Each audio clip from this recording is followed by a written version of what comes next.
से गुजरी, सर पे दुपट्टा नहीं, चेहरे पर कोई नकाब नहीं, तो क्या कहना चाहती है? उसने कहा मुझे माफ़ करना, असल में मेरे शोहर ने मुझे तलाक दे दी है।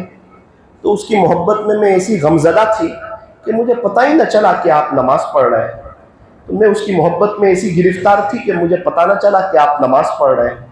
मैं ये जानना चाहती हूँ, आप अल्लाह की मोहब्बत में कैसे गिरफ्तार थे कि आपको ये भी पता चल गया कि एक औरत गुजरी है और ये भी पता चल गया कि उसके सर पर दुपट्टा नहीं और उसके चेहरे पर नकाब नहीं? तेरी मोहब्बत सच्ची है या मेरी मोहब्बत सच्ची? मैं सोचती हूँ कि शोहर के बगैर जिंदगी कैसे गुजारूंगी। तो मैं उसकी यादों में थी, मैं उसके ख्यालों में थी, मुझे पता ही ना चला। कैसा सवाल किया। आज तो हम नीचे नमाज पढ़ रहे हो और ऊपर कोई हमारे बारे में कोई थोड़ा सा तस्करा भी कर दे तो भी नमाज में ही पता चल जाता है कि ऊपर मेरे बारे में कुछ बात हो रही है। फोन की घंटी बज जाए तो पूरा पता चल जाता है कि उसका जाया होगा फोन। अब तहियात पढ़ के सलाम भी फेर देता है, दुरूद शरीफ भी नहीं पढ़ता, उसका ध्यान ही दूसरे की तरफ है। ताल्लुक लोगों के साथ है, इसीलिए परेशान। जब ताल्लुक अल्लाह के साथ हो जाएगा तो जिंदगी बेस्ट हो जाएगी, बेहतर हो जाएगी। कैसे कैसे लोग इस दुनिया में गुजरे हैं। मवाहिब लदुनिया में एक अजीब बात लिखी है कि हजरत अब्दुल्ला इब्न मखजूमी रहमतुल्लाह अलैहि, उनके बारे में लिखा है कि यमामा की जंग होने वाली थी, उस जंग में ये भी शरीक होने वाले थे। अब अल्लाह से दुआ कर रहे हैं कि बारी ताला, मैं जंगे यमामा में जा रहा हूँ, मैं चाहता हूँ कि मेरे जिस्म के हर उज़्व पर जख्म आए, मेरे जिस्म के हर उज़्व पर उस जंग में जख्म आए। खुलासा ये है कि इस हाल में मैं शहीद हूँ, मेरी आपसे मुलाकात हो और मैं आपके दीन की ऐसी मेहनत करके आ रहा हूँ और आपकी मोहब्बत में मेरी ये कैफियत हो कि मेरा पूरा बदन जख्मी हो। अल्लाह, मैं इस हाल में आपके पास आना चाहता हूँ। किताबों में लिखा है मवाहिब लदुनिया में कि अब्दुल्ला इब्न मखजूमी रहमतुल्लाह अलैहि जंगे यमामा में शरीक हुए और इनके जिस्म के हर उज़्व पर जख्म आया और आखिरी घड़ियां आई, सकरात का आलम तारी हो गया।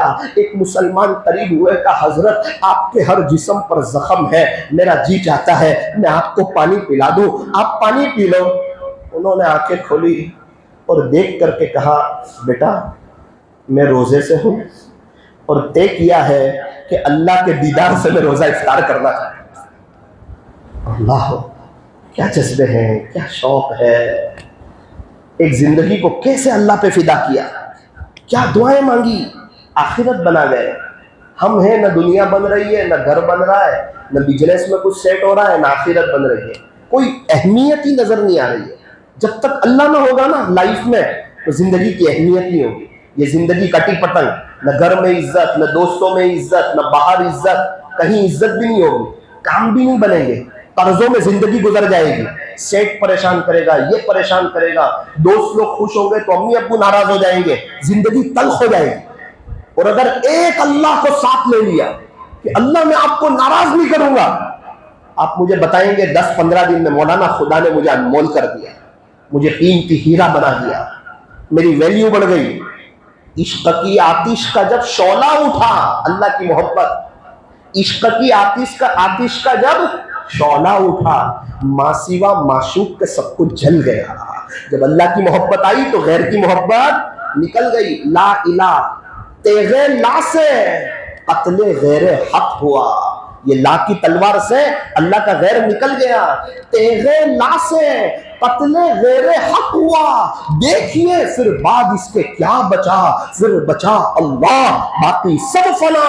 मरहबा ए इश्क तुझको मरहबा, अल्लाह वो दिल दे जो तेरे इश्क का घर हो, दाईमी रहमत की तेरी इस पे नजर हो, दिल दे कि तेरे इश्क में ये हाल हो इसका कि महशर जैसा अगर शोर हो तो भी न खबर हो।